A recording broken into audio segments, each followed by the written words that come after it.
है और कश्मीरी भी है, इसलिए मैं उर्दू कश्मीरी मिक्स करूँगा।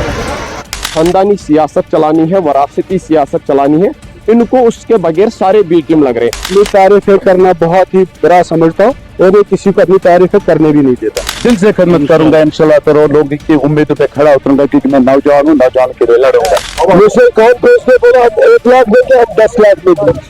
हम बिजली उसने बोला 200 यूनिट, हम तो खत्म ही कर रहे। बदलाव चाहते हैं आप बदलाव चाहते हैं? बदलाव चाहते? सच बोलता हूँ, सफेद को सफेद बोलता हूँ। नेता हो तो ऐसा। आप हमारा एक खास प्रोग्राम देख रहे हैं और आज हम बात कर रहे हैं हल्का इंतखाब देवसर की। देवसर कॉन्स्टिट्यूएंसी में कई ऐसे उम्मीदवार जो है वो इलेक्शन में खड़े हैं और ऐसे में जो दिग्गज नेता हैं उनकी किस्मत आजमाई भी हो रही है। हमारे साथ कुछ सपोर्टर्स वोटर्स हैं, इनसे बात करते हैं। मुश्ताक साहब, ये बताइए कि डीपीएपी के उम्मीदवार मोहम्मद अमीन भट्ट को आप किस तरह से देखते हैं और उन्हें सपोर्ट क्यों कर रहे हैं आप? मोहम्मद अमीन भट्ट ही एक ऐसा नेता है, हम चाहते हैं उसको। देवसर कॉन्स्टिट्यूएंसी में जो मोहम्मद अमीन भट्ट ने काम किए हैं, जब ये एमएलसी था हमने इसको वोट नहीं दिया था, तब भी इसने देवसर कॉन्स्टिट्यूएंसी के जो काम थे वो किए थे, तभी तो हम मोहम्मद अमीन भट्ट को चाहते हैं। उसके बाद असेंबली इलेक्शन जो हुआ 2014 में हमने मोहम्मद अमीन भट्ट को जिताया। यही सिटिंग एमएलए था जब यहाँ पे असेंबली डिसॉल्व। शायद कम वक्त मिला काम करने के लिए, 2 साल 2.5 साल मिले इसको टोटल। और उसमें भी उस टाइम की जो सरकार थी वो पीडीपी की थी, इसको काम करने नहीं दिया उस टाइम। फिर भी ये मर्द है, मर्द का बच्चा है और इसने काम किया। एक बार फिर सपोर्ट करेंगे? हाँ, मोहम्मद अमीन भट्ट को हम जिताएंगे, क्योंकि इसका जो डीपीएपी का चेयरमैन है गुलाम नबी आजाद साहब ही एक वाइट लीडर है जो बेदाग है। हम दागदार को वोट नहीं। इनके मंशूर जो डीपीएपी का मंशूर है उसमें क्या ऐसा है कि आप लोग एक बार फिर इनको सपोर्ट करेंगे? डीपीएपी का मंशूर है हम बेरोजगारी पे काम करेंगे। गुलाम नबी आजाद साहब ने कहा कि 5 लाख यूथ को हम नौकरी देंगे, बिजली फीस जो गरीब लोग हैं उनको माफी करेंगे, और जो बड़े प्रोजेक्ट यहाँ पे बनाए जाएंगे जिसमें हमारा यूथ अकोमोडेट होगा। और जो केसीसी लोन है, इस साल भी आपने देखा कहीं पे ओले पड़े, तूफान आया, जो रीढ़ की हड्डी है जम्मू कश्मीर की बाग मालिकान, उनको बहुत नुकसान हुआ है। और गुलाम नबी आजाद साहब ने कहा कि केसीसी लोन हम उनको माफ करेंगे। तो सर, कॉन्स्टिट्यूएंसी में क्या माहौल बन रहा है? और कोशिश हमने ये की कि कुछ दिग्गज नेता जो जिनके दरमियान एक कंपटीशन जो है वो हो रहा है, कुछ सियासी जमातों के दरमियान, कुछ उम्मीदवारों के दरमियान। हमारे साथ नेशनल कॉन्फ्रेंस के उम्मीदवार बराए देवसर हल्का इंतखाब पीरज़ादा फैरोज अहमद शाह हैं। इनसे जानने की कोशिश करेंगे कि ये इलेक्शन में खड़े हुए हैं और इनका मंशूर क्या है और ये क्या बावर कराने की कोशिश करें। पीरज़ादा फैरोज साहब, आपका न्यूज़ 18 में खैर मकदम। नेता हो तो ऐसा, यूजुअली लोगों की काफी उम्मीदें होती है और लोग वोट देना चाहते हैं उस उम्मीदवार को जो उनके काम करे और जो उनका 5 साल मंसूबा आगे चलाए। आपका मंशूर क्या है, क्या लेके आप लोगों के पास जा रहे हैं? सबसे पहले आपका शुक्रिया और आपके साथ जो प्रोग्राम देख रहे हैं उनको मेरी तरफ से अस्सलाम वालेकुम। हमारा जो नेशनल कॉन्फ्रेंस ने हमेशा यहाँ के लोगों के लिए खिदमत की है और आज जो हमारा मंशूर है वो तो आया है, वो तो इंटरनेट पे भी हर एक जगह हमने पहुँचाने की कोशिश की है। उस मंशूर को लेकर हम आज लोगों के पास जा रहे हैं वोट मांगने के लिए, जिसमें सबसे बड़ा है हम फ्री एजुकेशन की जो हमने बात की है, गरीब बच्चों को पढ़ाने की जो बात की है। इसके अलावा जो हम 200 यूनिट बिजली फ्री देंगे। उसके अलावा जो गरीब लोग हैं बीपीएल, उनके लिए हर महीने में एक गैस सिलेंडर फ्री, पूरे साल के लिए 12। उसी तरह 10 किलो राशन फ्री। और खासकर जो पीएस से यहाँ पर है वो जो हमारे नौजवान बुक होते हैं, कोई मामूली से बात को बुक किया जाता है, उस कानून को जज से हटाने के लिए जो हमने गारंटी दी है उनके काम करें। इसके अलावा भी मंशूर में काफी कुछ है। तो हम जवान नेशनल कॉन्फ्रेंस को ही क्यों वोट देंगे लोग? क्योंकि नेशनल कॉन्फ्रेंस को 2014 में लोगों ने वोट नहीं दिया, तो उस वक्त पीडीपी ने धोखे में वोट लिया। उन्होंने अगर उस वक्त उन्होंने क्लियर किया होता कि हम बीजेपी के साथ सरकार बनाएंगे, शायद पीडीपी उस वक्त अक्सर ये 28 सीटें नहीं ले सकी, लेकिन उन्होंने धोखे में हमसे वोट लिया कि बीजेपी को रोकने के लिए। तो उम्मीदें क्या है?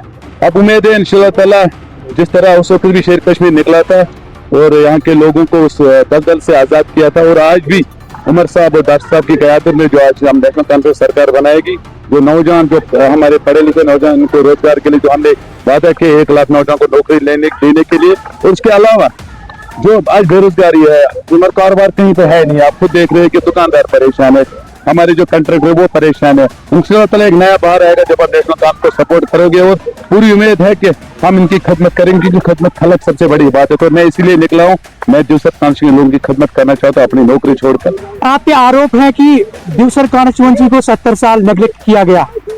देखिए, ये जो हमारे अपोजिट पार्टियां जो तकरीबन कहते हैं कि नेशनल कांग्रेस 70 साल सरकार चलाकर यहाँ पर क्या किया है, सबसे पहले मैं आपके वसादत से वाज़ेह करना चाहता हूँ कि नेशनल कॉन्फ्रेंस ने 70 साल सरकार नहीं बनाई।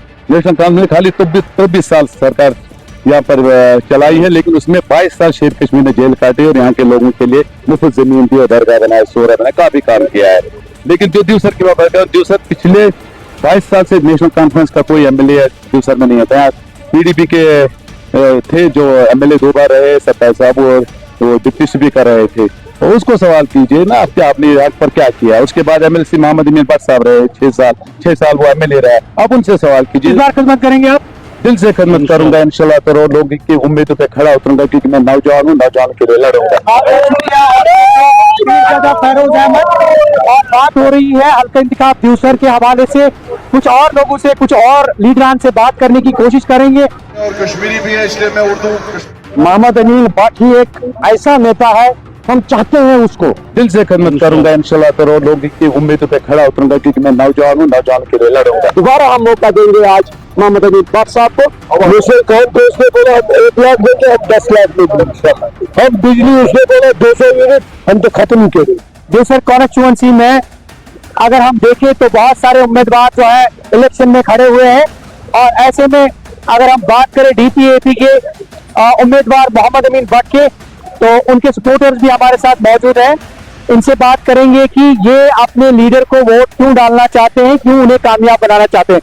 पहले नजीर अहमद हमारे साथ मौजूद है। चौधरी नजीर अहमद, ये बताइए कि आप अपने इस लीडर को, इस उम्मीदवार को क्यों सपोर्ट कर रहे हैं, और क्या आप चाहते हैं कि अगले इलेक्शन में, क्योंकि अब 18 सितंबर को वोट डाले जाएंगे, तो आप क्या राय लेके जो है वो पोलिंग स्टेशन पे जाएंगे और क्या क्यों इसको वोट करेंगे? जी, जहाँ तक आपका कहना है, मैं शुक्रिया करता हूँ आपकी चैनल का कि आपके माध्यम से हमारी जो आवाज़ है ऊपर तक पहुँचे। सबसे पहले मैं बात करूँगा कि हमारी पार्टी के अंदर कदावर नेता जो है, कदावर नेता गुलाम नबी आज़ाद साहब, उनकी ये पार्टी है, और उनको मैं ये समझता हूँ कि कौन ऐसा आदमी जम्मू कश्मीर का है कि जो उनको वोट देना नहीं, उनको सपोर्ट करना पसंद नहीं करेगा। नंबर 1। नंबर 2, जहाँ तक हमारी कॉन्स्टिट्यूंसी की बात है, हमारी कॉन्स्टिट्यूंसी के अंदर हमारे जो मोहम्मद अमीन भट्ट साहब है इस वक्त एमएलए के कैंडिडेट यहाँ पे खड़े हुए हैं। इनके खूबी तो ये है कि ये जात और पात को जो है, ये इनके अंदर नहीं है कि जात को जात पात के नाम पर दूसरे को बदनाम नहीं करते हैं। दूसरी बात ये चीज है कि ये दलेर आदमी है, उस आदमी को वोट देना चाहिए कि जो हमारे कॉन्स्टिट्यूंसी और खास करके मेरे दूर दराज इलाके खुद के लिए असेंबली के अंदर बोले और असेंबली के अंदर जाके हमारी नुमाइंदगी करे। 2014 में जब पीडीपी की वेव थी, यहाँ पे दूसर के लोगों ने उस वक्त कहा था कि जो ये पीडीपी है, ये सपोर्ट बीजेपी को करेगी, और लोगों ने यहाँ एक डिसीजन लिया है कि मोहम्मद अमीन भट्ट एक ऐसा लीडर है जो बीजेपी को कभी सपोर्ट नहीं करेगा।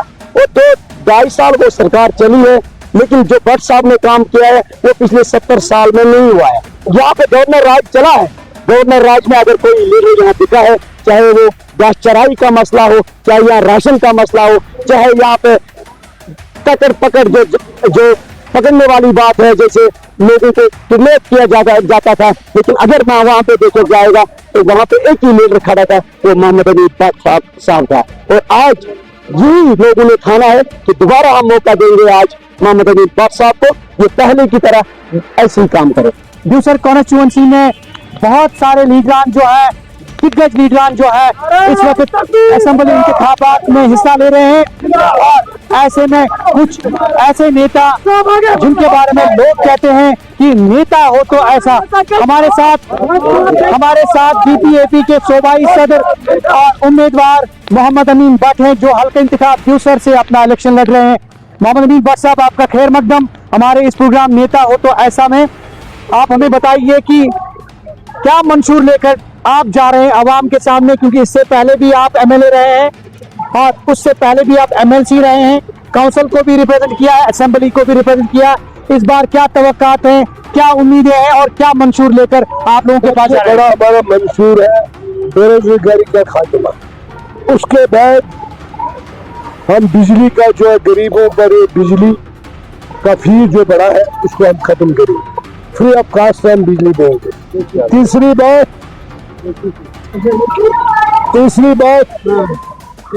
स्टेटहुड को हम वापस लाएंगे, जो स्टेटहुड है। चौथी बात, चाहे जो ठग है उसको खत्म करेंगे। सियासी मसाइल भी हैं, समाजी मसाइल भी है, रोजगार का मसला है, तो उन चीजों को डीपीएपी कहाँ एड्रेस करेगी? इंशाल्लाह हम लोगों को 10 लाख नौकरी देंगे। मुझसे कांग्रेस ने बोला हम 1 लाख देंगे, हम 10 लाख नौकरी देंगे। हम बिजली उसने बोला 200 यूनिट, हम तो खत्म ही करेंगे। अच्छा, ये जो ओवरऑल देख रहे हैं, आपने दूसर कॉन्स्टिट्यूंसी को पहले भी रिप्रेजेंट किया है, कुछ अंदाजा है आपको कि आपने क्या ऐसा किया कि इस बार आपको लोग एक बार फिर वोट देंगे? इंशाल्लाह रहमान इस बार उससे ज्यादा वोट मुझे लोग देंगे, जो मैंने देखा है हर गांव में दिया हूँ। इतना रिस्पॉन्स मुझे मिलता है, इतना रिस्पॉन्स 2014 में नहीं मिला है। कंपटीशन बहुत ज्यादा है इस बार, तकरीबन 10-11 आपके उम्मीदवार जो है इलेक्शन लड़ रहे हैं। 9 उम्मीदवार वो 500 वोट लेंगे, 1000 वोट लेंगे। मुकाबला है 2 पार्टियों का, तो मैं बताऊंगा किस किस का मुकाबला है, मगर मैं उससे भी ऊपर हो गया। तो ये जो ओवरऑल आप करें, इलेक्शन की बात करें, 18 सितंबर को पहले मरहले के लिए वोटिंग होनी है, क्या एक्सपेक्टेशन है? इंशाल्लाह रहमान वोट तो आपको पड़ेगा, हमारा चुनाव निशान बाल्टी में उसको वोट करेंगे। अच्छा, आपके ऊपर आरोप है आप बहुत ज्यादा दबंग तरीके से पॉलिटिक्स जो है वो पॉलिटिक्स का इस्तेमाल करते हैं। मैं दबंग नहीं हूँ, मगर गरीबों का नौकर हूँ। आपके ऊपर ये भी इल्जाम है अपनी तकारीर में आप बहुत ज्यादा निशाना बनाते हैं अपोजिशन को। मुझे क्यों नहीं निशाना बनाते? ओवरऑल आपने अपनी तकारीर में ये भी कहा कि कुछ पार्टियां जो हैं वो मरकज के इशारों पे नाचती हैं। हाँ, उसमें पीडीपी भी, एमसी भी है, वो बीजेपी के इशारों पर नाचते हैं। फारूक अब्दुल्ला का केस क्यों आज काश हुआ है, जब उसका केस प्रूव था 100%? काश क्यों हुआ? आखिर पर क्या उम्मीद है, क्या एक्सपेक्ट करते हैं दूसरे कॉन्स्टिट्यूंसी से? इंशाल्लाह मैं एक्सपेक्टेशन मेरी तुम्हें बहुत 10,000 वोटों से। बहुत बहुत शुक्रिया। ये थे डीपीएपी के उम्मीदवार और सूबाई सदर जो है डीपीएपी के मोहम्मद अमीन भट्ट। कुछ और उम्मीदवारों से बात करने की कोशिश करेंगे, नेता हो तो ऐसा।